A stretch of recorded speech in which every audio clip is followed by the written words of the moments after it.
of Dr.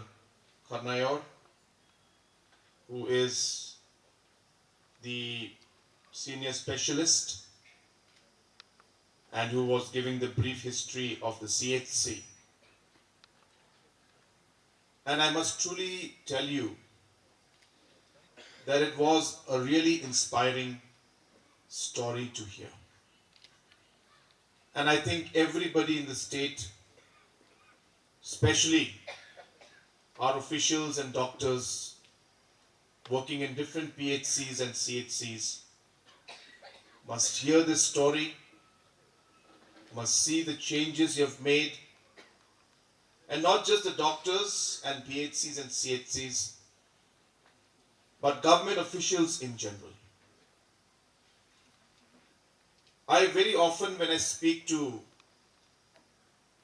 officials in different programs and functions, especially to the new recruits, whether it's the MCS officers, agriculture officers, MPS officers, or any officer for the matter of fact,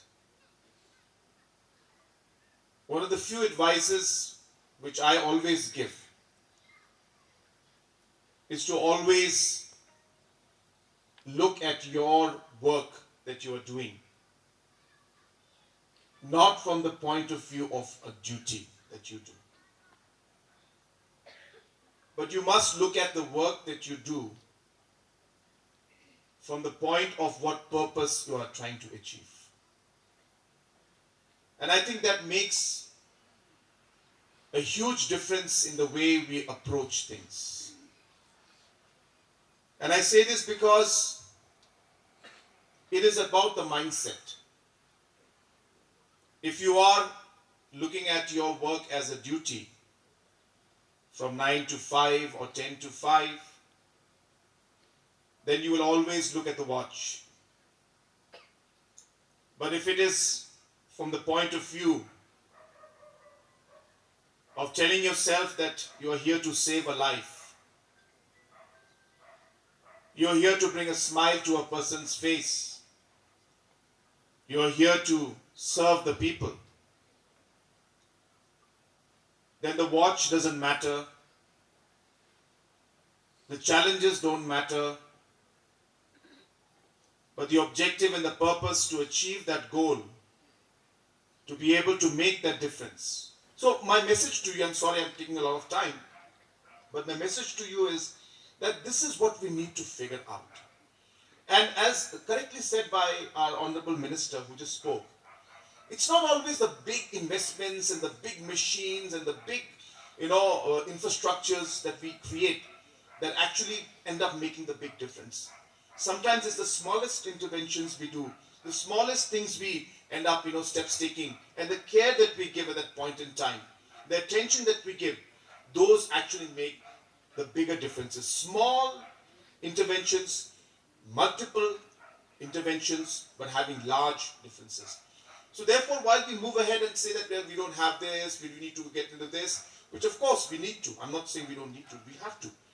I think it is important to also realize that, we need to put our hearts in the right place. We need to focus on the problem, break it down into smaller problems, get small interventions, use the existing facilities we have, look at interventions where large investments are required. And as I said, we never shy away from the large investments. Wherever the government has to intervene, wherever the doctors have told us, the department has told us, investments are required, we are doing it, and I assure you that we'll continue to do it. And I hope that, as I said, we will see a major change.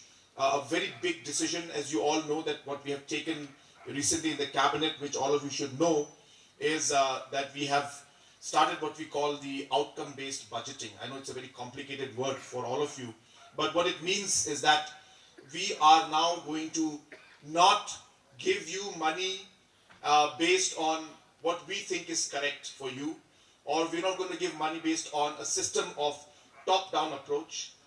We are going to give money and incentives to different PHCs and CHCs based on what you need and based on how your performance is.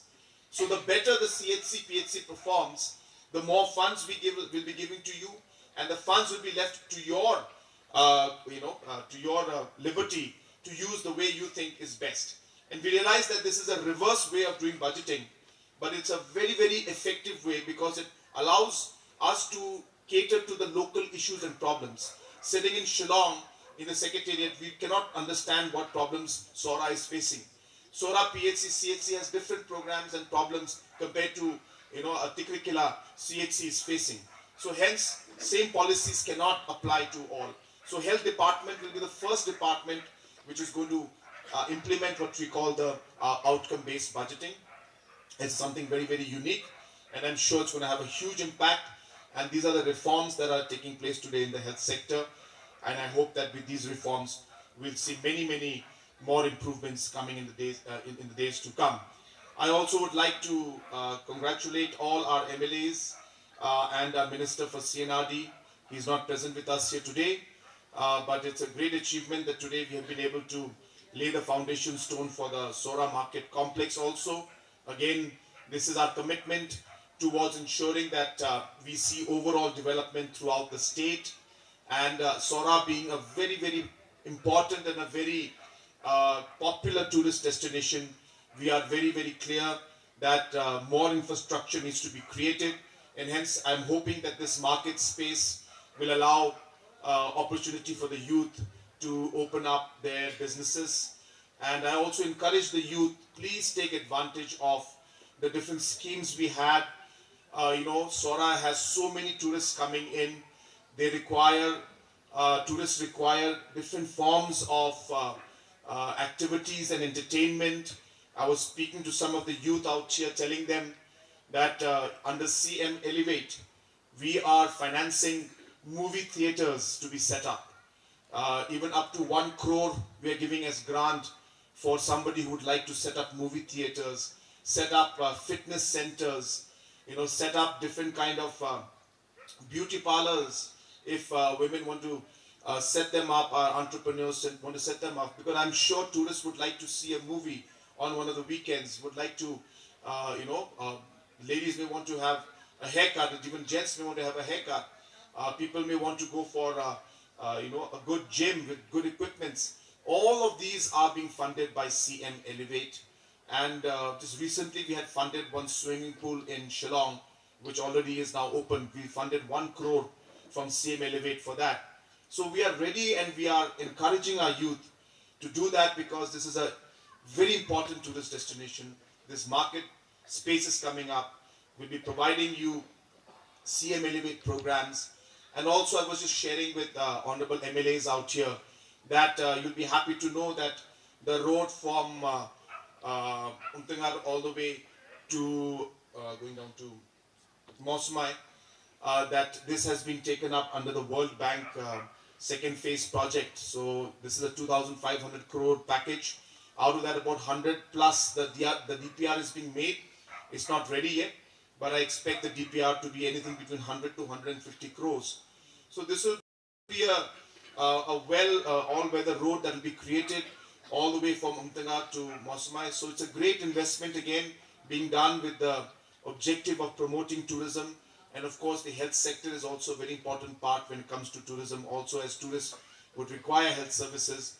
So all of these are being done with a very large master plan of looking at how the overall development scenario, not just of Sohra, East Khasi Hills, but of the state as a whole, that we'll be able to take forward.